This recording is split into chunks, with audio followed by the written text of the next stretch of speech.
Welcome to 95 news ప్రతిక్షణం ప్రజాక్షేమం కోసం. ముందుగా పేపర్ వార్త కార్యక్రమానికి స్వాగతం.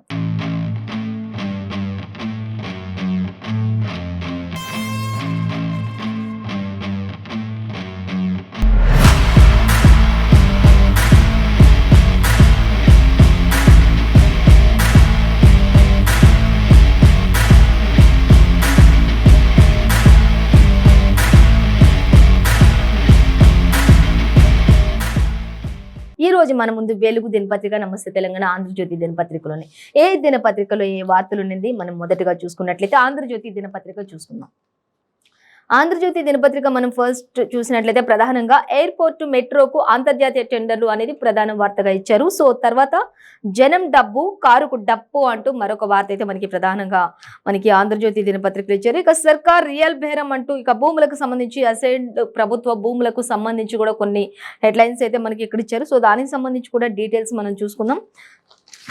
అలాగే మరొక వార్త మనం చూసినట్లయితే ఇక వీడిని పీఠముడి అంటూ కూడా మనకు ఒక వార్త ఇచ్చి, అంటే కర్ణాటక ముఖ్యమంత్రి ఎవరనే దానిపైనే అదే సస్పెన్స్ కొనసాగుతుంది. కుమారస్వామినా, డీకేనా, ఎవరు ఏంటి అనేది మొత్తం కూడా అక్కడ ఏం జరుగుతుంది అనే దానికి సంబంధించి కూడా నిర్ణయం కూడా నేటికి వాయిదా వేసినట్లుగా తెలుస్తుంది. ఇప్పటి వరకు అయితే ఎటువంటి నిర్ణయం తీసుకోలేదు అనే దానికి సంబంధించి డీటెయిల్స్ మనం మళ్ళీ చూసుకుందాం. సో అలాగే గుండెపోటు అనే జగన్ చెప్పారు అనేది ఒక వార్త ఇచ్చారు. సమయం మాత్రం నిర్దిష్టంగా చెప్పలేను అంటూ కూడా ఒక వార్త అయితే ఇక్కడ మనకి ఏపీకి సంబంధించి కనిపిస్తుంది. సో అది కూడా మనం చూద్దాం.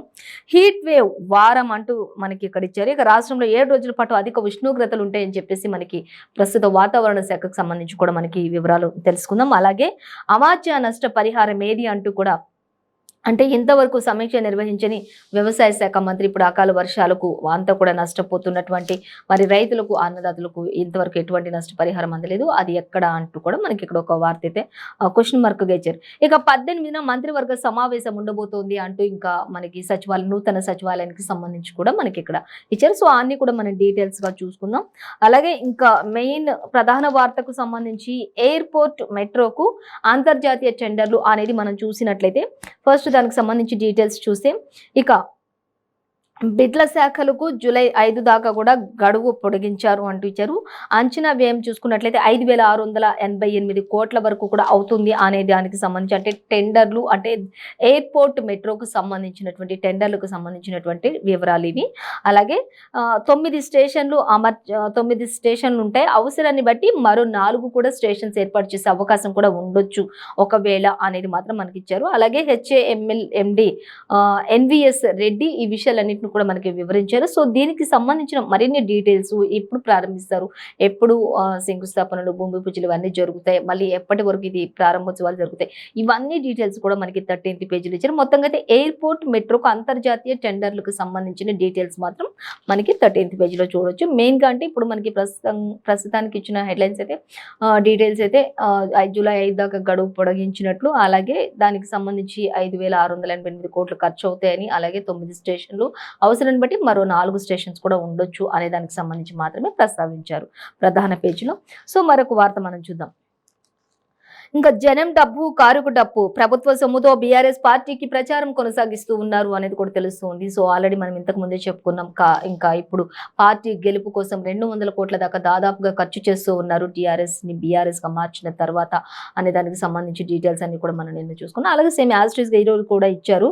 జనం డబ్బునంతటిని కూడా కారు డప్పు చప్పుళ్ళకి, కారు ముందుకు వెళ్ళడానికి, వాళ్ళ అవసరాలకి జనం డబ్బు 200 కోట్ల రూపాయలని కేవలం ఇదంతా కూడా ప్రజల యొక్క సొమ్ము అంతా కూడా ఈ యొక్క అడ్వర్టైజ్మెంట్స్ కావచ్చు, పేపర్ యాడ్స్ కి కావచ్చు, లేకపోతే ఫ్లెక్సీస్ కి కావచ్చు, అన్నిటికి సంబంధించి మొత్తంగా ప్రచారానికి కావచ్చు, అన్నిటికి సంబంధించి దాదాపుగా 50 కోట్లు ఓన్లీ యాడ్స్ కోసమే ఖర్చు చేస్తున్నట్లుగా, అలాగే ఒక 150 కోట్ల వరకు కూడా మొత్తం ప్రచారానికి, అలాగే ప్రజలందరికీ కూడా ఇంకా అనేక రకాలైనటువంటి దుర్వినియోగ ఖర్చుల కోసం 150 కోట్లు మొత్తం టోటల్ గా చూసుకుంటే 200 కోట్ల రూపాయలని కేవలం అధికారంలోకి రావడానికి కేవలం యాడ్స్ కోసం, అలాగే ప్రచారం కోసమే ఖర్చు చేయనున్నటువంటి కారు అంటూ మనకి ఇక్కడ ఇచ్చారు. సో అదంతా కూడా ప్రజల యొక్క సొమ్మే అంటూ కూడా చెప్తూ ఉన్నారు. సో మెయిన్ డీటెయిల్స్ గా చూసినట్లయితే తెలంగాణ దశాబ్ది ఉత్సవాల పేరిట అధిక నిధులు ఖర్చు చేస్తున్నటువంటి బీఆర్ఎస్ అంటూ మనకి ఇక్కడ ఇవ్వడం జరిగింది. అలాగే ఎన్నడూ కని విని ఎరగని విధంగా ఎన్నడూ లేని విధంగా 21 రోజుల పాటు ఈ వేడుకలు జరుగుతాయి. ఈ వేడుకలకు రోజుకొక ఒక పాయింట్ తీసుకుంటారు. అదే పాయింట్‌తో 1 డే మొత్తం కూడా ప్రసంగించడానికి కూడా తీర్మానం తీసుకున్నట్లుగా తెలుస్తుంది. ఆ 1 డే మొత్తం కూడా ఒక పాయింట్ మీదే ప్రసంగిస్తారు. ఆ ఒక్క పాయింట్ మీద అందరూ చెప్తారు. అలా 21 రోజులు కూడా జరుగుతూ ఉంది. ఈ 21 రోజుల్లో ప్రతి పాయింట్ కూడా ప్రతి ప్రజలకి కూడా తెలిసి ప్రతి ఒక్క వ్యక్తికి కూడా తెలుస్తుంది. అలా ఒక్క పాయింట్ మీద ఒక్క రోజు మొత్తం ప్రసంగించడం వల్ల దానివల్ల ప్రభుత్వం ఎంత హెల్ప్ చేస్తుంది, ప్రభుత్వం ఎన్ని అభివృద్ధి పనులు చేస్తుంది అనేది ప్రతి ఒక్క ప్రజకి కూడా అవకాశం ఉంటుంది, అవగాహన ఉంటుంది. కాబట్టి దానివల్ల మళ్ళీ పార్టీ అధికారంలోకి వచ్చే అవకాశం ఉంటుంది. కాబట్టి సీఎం కేసీఆర్ దిశానిర్దేశం చేశారు అనేది అయితే మనకి ఇక్కడ క్లియర్ గా మెన్షన్ చేశారు. సో మొత్తంగా అయితే 21 రోజుల పాటు కూడా ఈ వేడుకలు జరుగుతాయి. దానికోసం ఇంకా అందుకు 200 కోట్లు ప్రచారానికే ఖర్చు చేస్తున్నారు. 70 కోట్లు ఒక్కొక్క రోజు ఒక్కో శాఖ పరిధిలోని అభివృద్ధి దాకా కూడా మరి అభివృద్ధి బాగా చేయడానికి కూడా ఖర్చు చేస్తారు అంటూ కూడా ఇచ్చారు. 200 కోట్లే కాకుండా మళ్ళీ ప్రచారానికి ఎక్స్ట్రా 70 కోట్ల వరకు కూడా ఖర్చు చేసే అవకాశం ఉంది అన్నట్లుగా మాత్రం మనకి ఇక్కడ మళ్ళొక వార్త అయితే మనకి ఇచ్చారు. సో అలాగే అందుకు అయ్యే ఖర్చు అంతా కూడా ఆయా శాఖల నిధుల నుంచి సేకరించనున్నారు అనేది కూడా మనకి ఇక్కడ క్లియర్ గా మెన్షన్ చేశారు. ఇక గులాబీ పండుగే అనిపించేలా నిర్వాహకులు ఆదేశాలు జారీ చేస్తూ ఉన్నారు అనేది కూడా మనకి ఇక్కడ క్లియర్ గా మెన్షన్ చేశారు. కర్ణాటక ఫలితం దెబ్బ అంటూ ఇచ్చారు. ఇక తెలంగాణ వాదుల్లో అసంతృప్తి వ్యక్తం అవుతుంది అనేది కూడా మనకి ఇక్కడ క్లియర్ గా మెన్షన్ చేశారు.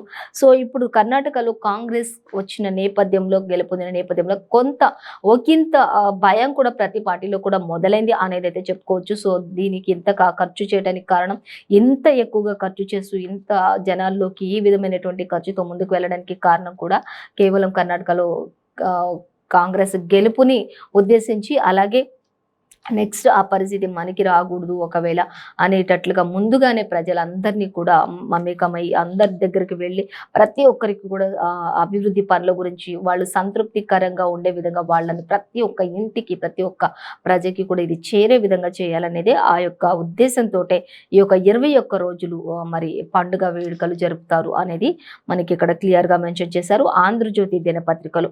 అలాగే ఇంకా గులాబీ పండుగ అనిపించేలా నిర్వాహకులు అందరూ కూడా ఆదేశాలు జారీ చేస్తున్నారు అంటూ ఇచ్చారు.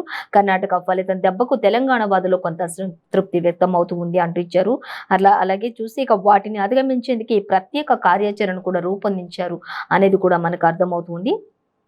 సో ఇంకా మనం చూద్దాం తెలంగాణ పథకాలపై పట్టు తెలంగాణ పథకాలు ఏవైతే ఉన్నాయో అవన్నిటికీ సంబంధించి పక్క రాష్ట్రాల్లో వాళ్ళు కూడా ప్రకటనలు చేస్తున్నారు. మాకు కూడా తెలంగాణలో జరుగుతున్నటువంటి అభివృద్ధి పనులు కావాలి, జరగాలి అంటూ సీఎం కేసీఆర్ యొక్క అభివృద్ధి పనులు ఆ యొక్క పథకాలన్నిటికీ మేము ఆకర్షితులు అవుతున్నాం అంటూ కూడా పక్క రాష్ట్రాల వారు కూడా చెప్పడం జరుగుతూ ఉంది. అలాగే ఇంకా తెలంగాణ పథకాలపై పక్క రాష్ట్రాల్లో కూడా ప్రకటనలు చేస్తున్నారు. ఇతర ప్రాంతాల్లో ప్రచారంతో ఎవరికి ప్రయోజనం ఉంటుంది అంటూ కూడా చెప్తున్నారు. ఇతర ప్రాంతాల్లో కూడా ఈ యొక్క పథకాల గురించి అన్నిటి గురించి అక్కడ ప్రచారం చేయటం, దానివల్ల డబ్బంతా కూడా వెచ్చించడం వల్ల ఎవరికి ప్రయోజనం అంటే కూడా కొంత ప్రతిపక్షాలు క్వశ్చన్ చేస్తూ ఉన్నట్లుగా మనం గమనించవచ్చు. ఇక ప్రజాధనం దుర్వినియోగమేనా అంటున్నటువంటి ప్రతిపక్షాలు, ఇదంతా కూడా కేవలం ప్రజల యొక్క ధనమే కాబట్టి ప్రజాధనం అంతా కూడా దుర్వినియోగం చేస్తున్నటువంటి గులాబీ అంటూ కూడా మనకి ఇక్కడ క్లియర్ గా మెన్షన్ చేశారు. మరిన్ని డీటెయిల్స్ వచ్చేసి మనం 13th పేజీలో చూసుకోవచ్చు. మొత్తంగా అయితే కారు గెలవడం కోసం మాత్రం ఖచ్చితంగా ఎంత డబ్బైన ప్రజల ధనాన్ని అంతా కూడా దుర్వినియోగం చేస్తుంది అనేది ప్రతిపక్షాల వాదన అయి ఉన్నది. సో మరొక వార్త మనం చూద్దాం. ఇంకా సర్కారు రియల్ బేరం అంటూ మనకి ఆంధ్రజ్యోతి దినపత్రికలో ఒకటి వార్త అయితే మనకి కనిపిస్తుంది. అసైన్డ్ ప్రభుత్వ భూములపై కన్ను పడింది అనేది ఒకటి. రాష్ట్ర వ్యాప్తంగా 30,000 ఎకరాలు గుర్తింపు కూడా లభించింది దీనివల్ల అంటూ కూడా ఇచ్చారు. కేంద్రానికి చెందిన 12,000 ఎకరాలపై నజర్ అంటూ కూడా మనకి క్లియర్ గా ఇచ్చేశారు. ఇంకా లేఅవుట్లు చేసి అమ్మేందుకు కూడా ప్రణాళికలు జరుగుతున్నట్లుగా కూడా తెలుస్తుంది. ఆదాయం సమకూర్చుకునే ప్రయత్నాలు కూడా జరుగుతున్నటువంటి కుట్రలు కూడా జరుగుతున్నాయి కొంత అంటించారు. ఇక సిద్దిపేట జిల్లాలో పైలట్ ప్రాజెక్టు లేఅవుట్, అలాగే నోటరీ, అలాగే గ్రామకంఠం, ఎల్ఆర్ఎస్ పై కూడా దృష్టి పెట్టింది ప్రభుత్వం అంటూ కూడా మనకి ఇచ్చారు. ఇప్పటికే జీవో 58, 59 దరఖాస్తులు కూడా పొడిగించినట్లుగా కూడా తెలుస్తుంది అసైన్డ్ భూములకు సంబంధించి అనేది కూడా మనకి క్లియర్ గా మెన్షన్ చేశారు. సో ఈ భూములన్నిటి కూడా ఇంకా రాష్ట్ర వ్యాప్తంగా చూసి 30,000 ఎకరాలు కూడా మరి అసైన్డ్ భూములు పేదవాళ్ళవి ఎవరివైతే ఉన్నాయో అవన్నీ కూడా లాక్కున్న దాఖలాలు ఉన్నాయి. అవన్నిటికీ సంబంధించి కూడా మరి బయటకు వచ్చినట్లు తెలుస్తుంది. అవన్నీ 30,000 కూడా గుర్తించినట్లుగా 30,000 ఎకరాలు గుర్తించినట్లుగా తెలుస్తుంది అనేది కూడా మనకి క్లియర్ గా మెన్షన్ చేశారు.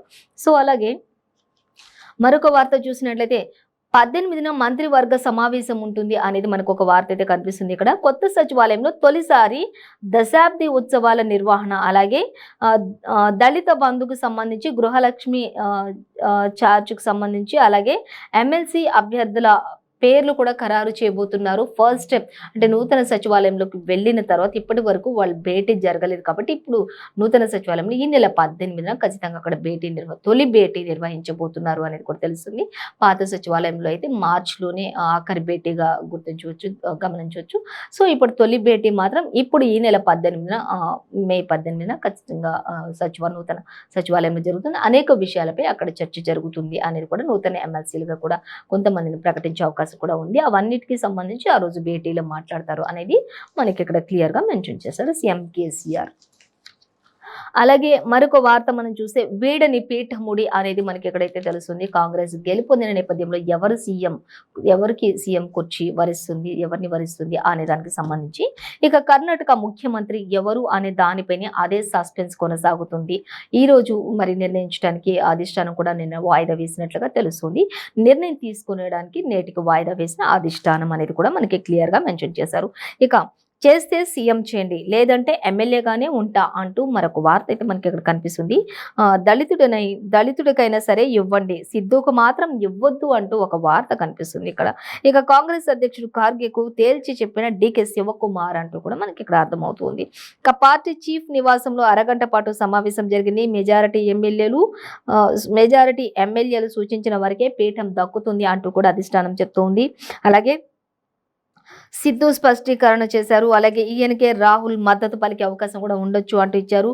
ఇంకా అలాగే డీకేపై సోనియాకు అభిమానం ఎక్కువగా, ఇక అధిష్టానం డైలమాలో పడింది. ఇప్పుడు ఆమెతో చర్చించాకే ఖార్గే తుది నిర్ణయం తీసుకుంటారు అనేది కూడా తెలుస్తుంది. డీకే అంటే సోనియా గాంధీకి ఎంతో ప్రియం కాబట్టి మరి ఏం జరుగుతుంది, ఎలా మరి ఎమ్మెల్యేలు మొగ్గు చూపే వారికి ఇవ్వాలి, ఎలా జరుగుతుంది, మొత్తంగా మాత్రం ఖచ్చితంగా సోనియా అమ్మని కలిసిన తర్వాతే అధిష్టానం తర్వాతే ఖార్గే అధిష్టానం నిర్ణయం మేరకే పనిచేస్తారు అనేది మాత్రం మనకి క్లియర్గా మెన్షన్ చేశారు.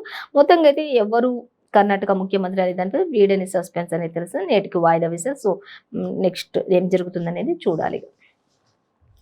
సో మరొక వార్త మనం చూసినట్లయితే గుండెపోటు అనే జగన్ చెప్పారు, సమయం మాత్రం నిర్దిష్టంగా చెప్పలేను అంటూ వైఎస్ వివేకానంద రెడ్డి హత్య కేసులో అజయ్ కల్లం వాగ్మూలం ఇచ్చినట్లుగా తెలుస్తూ ఉంది. అలాగే త్వరలో దువ్వూరి కృష్ణ, ఉమారెడ్డి వెంకటేశ్వర్లకు కూడా సిబిఐ పిలుపునిచ్చే అవకాశం ఉండొచ్చు ఈ యొక్క వైఎస్ వివేకానంద రెడ్డి హత్య కేసుకు సంబంధించి అంటూ కూడా మనకి ఇచ్చారు. ఇప్పటి వరకు కూడా ఒక కొలిక్కి రానటువంటి ఈ యొక్క మరి సిబిఐ దర్యాప్తు ఈడీ అధికారులు అన్ని కూడా జరుపుతున్నప్పటికీ కూడా ఇంతవరకు ఒక కొలిక్కి రాలేదు. సో మరి వాళ్ళని కూడా విచారణకు పిలిపించే అవకాశం ఉండొచ్చు. 19న విచారణకు రావాల్సిందే అంటూ కూడా ఈడీ అధికారులు ఖచ్చితంగా దర్యాప్తు చేస్తున్నారు. ఇక అవినాష్ రెడ్డికి మరోసారి నోటీసులు జారీ చేసిన అధికారులు అంటించారు. మంగళవారం విచారణకు ఎంపీ గైర్హాజరయ్యారు. మరో 4 రోజులు హెల్త్ కండిషన్ బాలేనందున పర్మిషన్ తీసుకుంటున్నట్లుగా తెలుస్తుంది. సిబిఐ ఆఫీస్ కు వైఎస్ వివేక కుమార్తె అల్లుడు కూడా వచ్చినట్లుగా మనకి తెలుస్తుంది. సో మొత్తంగా ఇది ఏం జరుగుతుంది అనేది అయితే ఇంకా ఒక కొలిక్కి రాలేదు అనేది అయితే మనకి ఈరోజు ఆంధ్రజ్యోతి దినపత్రికలో క్లియర్ కట్ గా మెన్షన్ చేశారు. ఇంకా సో మరొక వార్త మనం చూస్తే హీట్ వేవ్ వారం రోజులు అంటూ ఇచ్చారు. రాష్ట్రంలో 7 రోజుల పాటు అధిక ఉష్ణోగ్రతలు ఉండే అవకాశం ఉంటుంది అనేది అయితే మనకి క్లియర్ గా మెన్షన్ చేశారు. ప్రస్తుతం సగటున 42 డిగ్రీలు ఉన్నాయి అంటూ కూడా తెలుస్తోంది. 12 నుంచి 3 మధ్యలో బయటికి రావద్దు అంటూ కూడా మనకి అధికారులు వెల్లడిస్తూ ఉన్నారు. ఖచ్చితంగా ప్రతి ఒక్కరు కూడా 12 గంటల నుంచి 3 గంటల మధ్యలో మాత్రం ఎవరు కూడా బయటికి రాకుండా విపరీతమైనటువంటి వడగాల్పులు, అధిక ఉష్ణోగ్రతలు కూడా నమోదవుతూ ఉన్నాయి. కాబట్టి దానివల్ల రేడియేషన్ ఎక్కువగా ఉంటూ ఇంకా ఈ వడగాల్పులకు ఆరోగ్యం కూడా చాలా వరకు ఖరాబ్ అవుతుంది. కాబట్టి ప్రతి ఒక్కరు కూడా ఇది గమనించండి. మధ్యాహ్నం 12 గంటల నుంచి 3 గంటల మధ్యలో కూడా ఇంకా అవసరమైతే 4 గంటల వరకు కూడా ఎవరు బయటికి రావద్దు అంటూ కూడా ఆరోగ్య శాఖ వెల్లడిస్తుంది. ఇక చిన్నారులు, వృద్ధులకు మరింత ప్రమాదం ఉంటుంది ఈ సమయంలో బయటికి రావడం వల్ల, కానీ తగిన జాగ్రత్తలు తీసుకోకపోవడం వల్ల అన్నది కూడా మనకి క్లియర్గా ఇచ్చారు. సో ఇక ఈ ప్రమాదం నుంచి తప్పించుకోవాలంటే తగిన జాగ్రత్తలు తీసుకోవాల్సింది అంటూ కూడా ఇచ్చారు. అలాగే డిహెచ్ డాక్టర్ గడల మండిన ఎండ పలు జిల్లాల్లో 44 డిగ్రీల పైనే ఉంది అంటూ కూడా ఇచ్చారు. ఇక 3 చోట్ల మాత్రం ఒక్కొక్క దగ్గర మాత్రం 45 డిగ్రీల వరకు కూడా ఎండ వేడిమి హీట్ ప్రభావం పెరుగుతుంది అంటూ ఇచ్చారు. కాబట్టి ఈ ఈ వారం రోజులు కూడా అంటే నెక్స్ట్ ఇప్పుడు వచ్చే వారం రోజులు కూడా ఎవరు కూడా బయటకు వెళ్ళదు. విపరీతమైన వడగాల్పులు, ఎండ, అధిక ఉష్ణోగ్రతలు ఉండే అవకాశం ఖచ్చితంగా ఉంది అంటూ కూడా చెప్తున్నారు. ఇక నైరుతి ఋతుపవనాలు 3 రోజులు ఆలస్యం కారణంగానే ఈ విధమైనటువంటి వడగాల్పులు ఈ విధంగా జరుగుతూ ఉన్నాయి అనేది కూడా ఇచ్చారు. జూన్ 4న కేరళకు రాక అంటూ ఇచ్చారు ఈఎండి. అలాగే ఋతుపవనాలపై ఎల్సిఓ ప్రభావం కూడా పడుతుంది అంటూ పలు వాతావరణ సంస్థలు కూడా హెచ్చరికలు జారీ చేస్తున్నట్లుగా తెలుస్తుంది. ఏదేమైనప్పటికీ కూడా తగినన్ని జాగ్రత్తలు తీసుకుంటేనే ఈ ఎండ వేడిమికి వడగాల్పులకు కొంత ఉపశమనం కలుగుతుంది. ప్రజలకు తగినన్ని జాగ్రత్తలు తీసుకుంటూ ఉంటేనే ప్రజలు క్షేమంగా ఉంటారు అనేది కూడా బయటికి రాకుండా ముఖ్యంగా వృద్ధులు, చిన్నపిల్లల విషయంలో ఇంకా తగిన జాగ్రత్తలు తీసుకోవాలి అంటూ కూడా చెప్తూ ఉన్నారు. సో మరొక వార్త మనం చూసినట్లయితే ఇంకా కేటీఆర్ అమెరికా పర్యటన అంటూ ఇచ్చారు. 2 వారాల పాటు అక్కడే మకాం వేస్తారు అంటూ కూడా ఇచ్చారు. అలాగే ఇక రాష్ట్రానికి పెట్టుబడుల ఆకర్షణే లక్ష్యంగా ముందుకు వెళ్తున్నటువంటి ఐటీ శాఖ పురపాలక మంత్రి కేటీఆర్ అంటూ మనకి ఇక్కడ ఇచ్చారు. ఇక అంతర్జాతీయ సదస్సులో కూడా ఆయన ప్రసంగించబోతున్నారు అనేది కూడా ఇంకా 2 వారాలు మాత్రం అమెరికాలోనే ఉండబోతున్నారు. అక్కడ అంతా కూడా ఇండియా గురించి, తెలంగాణ రాష్ట్ర ప్రభుత్వం గురించి, ఇక్కడ జరుగుతున్నటువంటి సమస్యల గురించి, అలాగే మరి పెట్టుబడులు పెడుతున్నటువంటి సమస్యలు ముందుకు వస్తున్న విధానాన్ని బట్టి అన్నిటి నుంచి కూడా ఆయన అక్కడ ప్రసంగించబోతున్నారు అనేది కూడా మనకి క్లియర్ గా ఇచ్చారు. సో దీనికి సంబంధించిన మరిన్ని డీటెయిల్స్ 13th పేజీలో చూడొచ్చు. అలాగే ఇక ఉత్తమ్ కుమార్ రెడ్డి ఫిర్యాదుతోనే సోదాలు చేస్తున్నారు అంటే ఇక్కడ మరొక వార్త ఇచ్చారు. యూత్ కాంగ్రెస్ అనేది వార్ రూమ్ అంటూ కార్యాలయంలో తనిఖీలపై కూడా సైబర్ క్రైమ్ పోలీసులు వెల్లడించినట్లుగా తెలుస్తుంది. వ్యతిరేక పోస్టులపై ఏప్రిల్ 5న ఉత్తమ్ ఫిర్యాదు చేశారు అంటూ కూడా ఇచ్చారు. ఇక ఉత్తమ్ కుమార్ రెడ్డి ఫిర్యాదు మేరకే ఈ యొక్క మరి ఫిర్యాదుతోనే సోదాలన్నీ కూడా జరుపుతూ ఉన్నామంటూ చెప్తున్నారు. అయితే ఏంటి అనేది మాత్రం 12th పేజీలో మనకి ఫుల్ డీటెయిల్స్ ఇచ్చారు. వార్ రూమ్ నుంచే పోస్టింగ్లు కూడా ఉన్నాయంటూ పోలీసులు కూడా వాగ్మూలం సమర్పిస్తున్నారు. అలాగే అంతా కూడా కుట్రతో చేస్తున్నారంటూ యూత్ కాంగ్రెస్ అధ్యక్షులు ధ్వజమెత్తినట్లుగా కూడా తెలుస్తుంది. మొత్తంగా అయితే కాంగ్రెస్ పై అనేక రకాలైనటువంటి కుట్రలు పన్నుతున్నారు అనేది మాత్రం మనకి క్లియర్ కట్ గా ఇచ్చారు. సో దీనికి సంబంధించిన మరిన్ని డీటెయిల్స్ మాత్రం 12వ పేజీలో చూడొచ్చు అనేది మనకి ఇచ్చారు. సో మరొక వార్త మనం చూసినట్లయితే వెలుగు దినపత్రిక చూద్దాం. వెలుగు దినపత్రిక చూసినట్లయితే ఇంకా టెంపరేచర్ 48 degrees అంటూ మనకి ఇక్కడ ఇచ్చారు. సో మెయిన్ ప్రధాన వార్త అంటే మనకి టెంపరేచర్ కి ఎండ వేడి వడగాల్పులకు సంబంధించి ఇచ్చారు. తర్వాత అకాడమీల పేరుతో కాలేజీల దందా అనేది మనకి ప్రధాన వార్తగా ఇచ్చారు. ఇక అలాగే మరొక హెడ్లైన్ చూసినట్లయితే కర్ణాటక సీఎం పై ఇంకా సస్పెన్స్ అంటూ ఇచ్చారు. వేడని చిక్కుముడి అంటూ కూడా ఇచ్చారు. ఇక ఢిల్లీలో సిద్ధరామయ్య అలాగే డీకే మకాం వేసినట్లుగా కూడా తెలుస్తుంది అంటూ ఇచ్చారు. అలాగే ఇంకా మరొక వార్త మనం చూసినట్లయితే ఇంకా సిస్టమ్ ను మార్చేసినామంటూ కూడా చెప్తారు. జాబ్స్ భర్తీలో అవినీతి లేదు, బంధు ప్రీతి లేదు అంటూ కూడా ఎవరు ప్రధాని మోదీ చెప్తున్నారు. సిస్టమ్స్ అన్నింటినీ కూడా మార్చేసామంటూ చెప్తున్నారు. అలాగే కిషన్ రెడ్డి లీకేజీల పేరుతో ఉద్యోగాలు భర్తీ చేస్తలేరు అంటూ కూడా కిషన్ రెడ్డి కూడా ధ్వజమెత్తినట్లుగా తెలుస్తుంది రాష్ట్ర ప్రభుత్వంపై. సో అన్ని కూడా మనం డీటెయిల్స్ చూద్దాం. అలాగే ఇక తరుగు తీస్తే కఠిన చర్యలు ఉంటాయి అంటూ కూడా మనకి ఇక్కడ ఒక వార్త కనిపిస్తుంది. ఇంకా దానికి సంబంధించి డీటెయిల్స్ చూద్దాం. ఇక తొక్కుకాయలు దొరకట్లేదు అంటూ గాలి వానలకు రాలిన మామిడికాయలు అంటూ అక్కడంతా కూడా మరి చెల్లచెదురుగా గాలి వానలకు ఆ యొక్క ఇప్పుడు మామిడికాయల సీజన్ కాబట్టి ఇంకా చట్నీలు పట్టడానికి కానీ అన్నిటికీ కావాల్సినటువంటి ఆ యొక్క కాయలు దొరకట్లేదు అంటూ కూడా ఊర్లో కావచ్చు అన్ని తోటలలో కూడా ప్రతి ఒక్క రైతు కూడా ఆవేదన వ్యక్తం చేస్తున్నారు. ఈసారి ఏం జరుగుతుందో పంట అంతా కూడా విపరీతమైన నష్టం వాటిల్లింది అన్నట్లుగా మనకి ఇక్కడ ఇచ్చారు. సో అవన్నీ కూడా డీటెయిల్స్ చూద్దాం. అలాగే చెరువుల్లో అడ్డగోలుగా తవ్వకాలు జరుపుతూ ఉన్నారు అక్రమార్కులు, ఇసుక దందా అంటూ కూడా మనకి ఇక్కడ ఒక వార్త అయితే ఇచ్చారు. సో అన్ని కూడా మనం డీటెయిల్స్ చూస్తున్నాం. ఫస్ట్ మనం ప్రధానంగా చూసినట్లయితే మనకి మెయిన్ అంటే ఇక్కడ మనకి వాతావరణ శాఖకు సంబంధించి ఇచ్చారు. 48 degrees Celsius గా నమోదవుతుంది ఎండ వేడిమి అనేది మనకి ఇక్కడ ఇచ్చారు టెంపరేచర్ కి. ఇంకా అలాగే గోదావరి ఖానిలో బాణుడి భగభగమంటూ ఆ యొక్క ప్రాంతం అంతా కూడా నిర్మానుష్యంగా ఎప్పుడు రద్దీగా ఉండే ఆ ప్రాంతాలన్నీ కూడా నిర్మానుష్యంగా మరి సైలెంట్ గా ఉన్నట్లుగా మనకి ఇక్కడ కనిపిస్తుంది. సో అలాగే మరొకటి చూస్తే సూర్యాపేట జిల్లాలో కూడా 47 degrees వరకు నమోదైన కారణంగా వడగాల్పులు ఒక్కపోతతోటి జనం జనం తీవ్ర ఇబ్బందులకు గురవుతూ ఉన్నారు. అక్కడ కూడా జనం బయటికి రావాలంటే బెంబేలెత్తిపోతున్నటువంటి పరిస్థితి, భయంకరమైనటువంటి పరిస్థితుల మధ్యలో జనాలు ఉన్నారు అనేది కూడా మనకి ఇక్కడ క్లియర్ గా మెన్షన్ చేశారు. సో అలాగే మరొక వార్త చూసినట్లయితే అకాడమీల పేరుతో కాలేజీల దందా అనేది కూడా మనకి ఇచ్చారు. ఇక జేఈఈ అలాగే నీట్, ఎంసెట్ ర్యాంకులు ఆశ చూపించి మరీ దోపిడీ చేస్తున్నటువంటి కాలేజీలు అంటూ మనకి ఇక్కడ ఇచ్చారు. ఇక ఇంటర్ బోర్డు పర్మిషన్ కూడా లేదు, ఫీజులపై కంట్రోల్ లేకుండా విపరీతమైనటువంటి ఫీజులు దోచేసుకుంటున్నా కూడా మరి అధికారులు అయితే చూసి చూడనట్లుగా ధోరణి వ్యవహరిస్తున్నారు అనేది కూడా మనకి ఇక్కడ క్లియర్గా ఇచ్చారు. ఇక స్టూడెంట్లు అకాడమీలో అడ్మిషన్లు వేరే, స్టూడెంట్లేమో అకాడమీలలో, అడ్మిషన్స్ ఏమో వేరే కాలేజీలలో, అటువైపు కన్నెత్తి కూడా చూడని బోర్డు అధికారులు అంటూ కూడా మనకి ఇక్కడ ఇచ్చారు. సో జిల్లాల్లోని ఫిర్యాదు చేసినా కూడా చర్యలు తీసుకోలేనటువంటి అధికారులు అంటూ కూడా మనకి ఇక్కడ ఇచ్చారు. ఇక 3 ఏళ్ల కాలంలో వీటి సంఖ్య 100లోకి పెరిగిపోతుంది అంటూ కూడా మనకి ఇచ్చారు. మరి అడ్డగోలుగా మరి కాలేజీలు పెడుతూ ఉన్నారు, పర్మిషన్స్ లేని కాలేజెస్ కూడా ఉన్నాయి అనేది కూడా ఇచ్చారు. ఇంకా మరి విద్యార్థులను అలాగే వారి తల్లిదండ్రులను ఉద్దేశించి కూడా మరి అధికారులు మరి విపరీతమైనటువంటి ఫీజులు దండుకుంటున్న ఈ నేపథ్యంలో మరి ఖచ్చితంగా బోర్డు కూడా స్పందించాలి అంటూ కూడా మనకి ఇక్కడ క్లియర్ గా మెన్షన్ చేశారు. దీనికి సంబంధించి మరిన్ని డీటెయిల్స్ మనం సెకండ్ పేజీలో చూడొచ్చు. సో అలాగే మరొక వార్త మనం చూసినట్లయితే కర్ణాటక సీఎంపై ఇంకా సస్పెన్స్ అంటూ మనకి ఇక్కడ ఇవ్వడం జరుగుతుంది. ఢిల్లీలో సిద్ధరామయ్య డీకే మకాం వేశారు అనేది అయితే మనకి ఇక్కడ అర్థమవుతుంది. సో ఎవరిని సీఎం కొచ్చి వరిస్తుంది అనేది అయితే సస్పెన్స్ గానే ఉంది. ఇంకా కర్ణాటకకు సంబంధించి కాంగ్రెస్ చీఫ్ మల్లికార్జున ఖర్గేతో వేర్వేరుగా భేటీ అయ్యారు వీళ్ళు అనేది కూడా మనకి క్లియర్ గా మెన్షన్ చేశారు. అలాగే హైకమాండ్ నిర్ణయానికి కట్టుబడి ఉంటామని కూడా వీళ్ళు ఇరువురు కూడా వెల్లడి చేసినట్లుగా తెలుస్తూ ఉంది అనేది కూడా మనకి తెలుస్తూ ఉంది. ఇంకా సోనియా మరి హైకమాండ్ ఎవరిని కుర్చీలో కూర్చోబెడతారు అనేది అయితే ఒక సస్పెన్స్ గానే ఉంది. ఇంకా అలాగే హైకమాండ్ నిర్ణయానికి మేము ఖచ్చితంగా కట్టుబడి ఉంటాము అంటూ వెల్లడి చేశారు. సోనియాతో చర్చించిన తర్వాత ఫైనల్ చేయనున్నటువంటి మల్లికార్జున ఖర్గే అంటూ కూడా మనకి ఇక్కడ మెయిన్ గా డీటెయిల్స్ అన్ని ఇచ్చారు. ఇక నేడు నిర్ణయం తీసుకునే అవకాశం ఖచ్చితంగా ఉంటుంది అంటూ నిన్నైతే నేటికి వాయిదా వేశారు. సో ఈ రోజు అయితే ఖచ్చితంగా ఎవరు ఏంటి అనే దానిపై కీలక నిర్ణయం తీసుకునే అవకాశం ఉంటుంది అనేది కూడా మనకి మెన్షన్ చేశారు.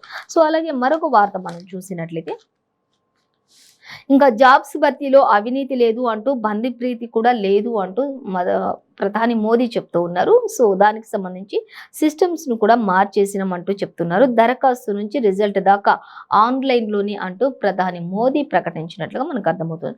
71,000 మందికి అపాయింట్మెంట్ లెటర్లు పంపిణీ చేసినట్లుగా కూడా తెలుస్తుంది. ప్రధాని మోదీ ఈ విషయంలో చాలా స్ట్రిక్ట్ గానే మెయింటైన్ చేస్తున్నారు అనేది కూడా మనకి ఇక్కడ ఇచ్చారు. అయితే రిక్రూట్మెంట్ కు సంబంధించి కూడా సిస్టమ్స్ అన్ని కూడా మార్చేసినటువంటి పరిస్థితి కూడా అక్కడ ఉంది అనేది కూడా మనకు అర్థమవుతుంది. అవినీతికి ఎక్కడ కూడా తావు లేకుండా ప్రతిదీ కూడా ఆన్లైన్ లోనే జరుగుతుంది అనేది కూడా మనకి క్లియర్ గా మెన్షన్ చేశారు ప్రధాని నరేంద్ర మోడీ. అలాగే దీనికి సంబంధించిన మరిన్ని డీటెయిల్స్ మాత్రం మనం 9th పేజీలో చూడొచ్చు అనేది కూడా క్లియర్ గా ఇచ్చారు. సో అలాగే మరొక వార్త చూసినట్లయితే కేంద్ర మంత్రి కిషన్ రెడ్డి చెప్తూ ఉన్నారు, లీకేజీల పేరుతో ఉద్యోగాలు భర్తీ చేస్తలేరు అనేది మనకు ఒక వార్త ఇచ్చారు. రాష్ట్ర సర్కార్పై కిషన్ రెడ్డి ఫైర్ అవుతూ ఉన్నారు ప్రస్తుతం ఉన్నటువంటి రాష్ట్ర సర్కార్పై. అలాగే కేంద్రంలో మేము జాబ్స్ ఇస్తూనే ఉన్నాం, కానీ రాష్ట్ర ప్రభుత్వం ఏం చేస్తుంది అంటూ అడుగుతున్నారు. రాష్ట్రంలోనే ఇస్తలేరు అంటూ కూడా ఆయన చెప్తూ ఉన్నారు. అలాగే ఇప్పటికే ఇప్పటికే 3,60,000 జాబ్స్ కూడా భర్తీ చేశామని కూడా కిషన్ రెడ్డి వెల్లడి చేస్తూ ఉన్నారు. కానీ జాబ్స్ పొందిన వాళ్లకు అపాయింట్మెంట్ లెటర్లు కూడా ఎంతవరకు రాష్ట్ర ప్రభుత్వం ఇవ్వలేదు అంటూ కూడా ఆయన చెప్తున్నారు. ఇంకా మరిన్ని డీటెయిల్స్ కూడా దీనికి సంబంధించి 3rd పేజీలో చూడొచ్చు అనేది మనకి క్లియర్ గా ఇచ్చారు. సో మరొక వార్త మనం చూద్దాం. ఇక తరుగు తీస్తే కఠిన చర్యలు అంటూ చెప్తున్నారు. మిల్లర్లకు civil supply commissioner Anil Kumar warning ఇచ్చారు. మిల్లర్లు ఖచ్చితంగా 1 క్వింటాకు 10 కేజీల వరకు కూడా 10 కిలోల వరకు కూడా తరుగు తీసి ఉన్న నేపథ్యంలో మరి సివిల్ సప్లై అధికారులు కూడా కమిషనర్ వార్నింగ్ ఇచ్చినట్టు అనిల్ కుమార్ వార్నింగ్ ఇచ్చినట్టుగా తెలుస్తుంది.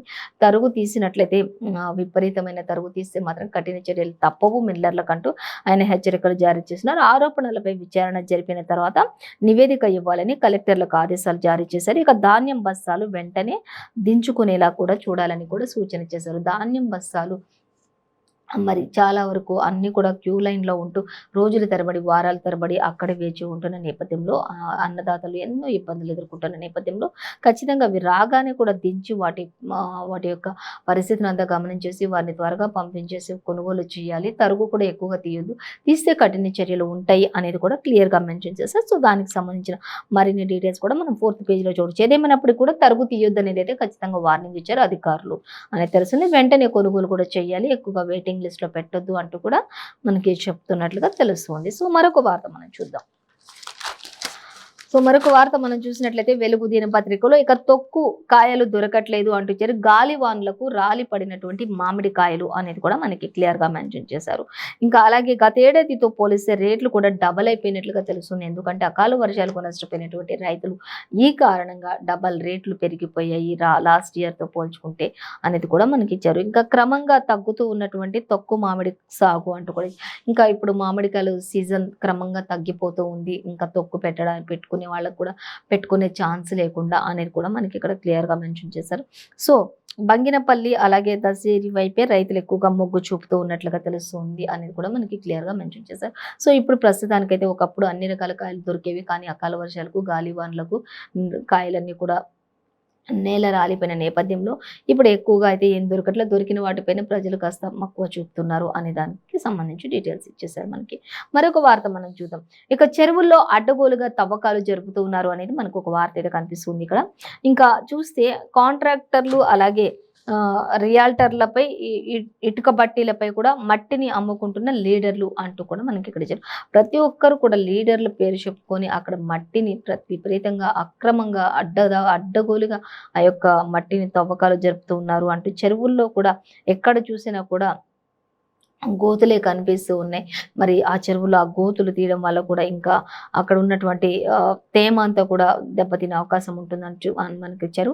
ఇక తెలియక వెళ్ళి కొంతమంది ప్రాణాలు కూడా కోల్పోతున్న ప్రజలు ఇప్పుడు ఎక్కడ పడితే అక్కడ విపరీతంగా మట్టి గోతులు తీయటం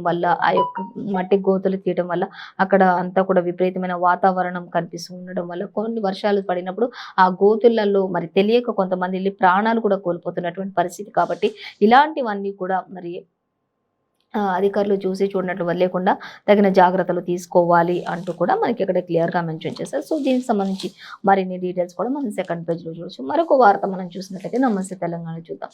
నమస్తే తెలంగాణ చూసినట్లయితే నాడు సింహ గర్జన నేడు విజయ గర్జన అంటూ కూడా ఇంకా కరీంనగర్లో కేసీఆర్ సింహ గర్జన అనేది ఒకటి ఇచ్చారు. అలాగే తెలంగాణ యాదిలో ఉన్నప్పుడు ఏ విధంగా కేసీఆర్ పోరాటం చేశారు అనేది మనకి ఇచ్చారు నమస్తే తెలంగాణలో. ఇక 22 ఏళ్ల క్రితం 2001 మే 17న ఏ విధంగా ఉంది అనే దానికి సంబంధించి కూడా మనకి ఇక్కడ క్లియర్ గా మెన్షన్ చేశారు. సో, అవన్నీ కూడా మనం డీటెయిల్స్ చూడొచ్చు.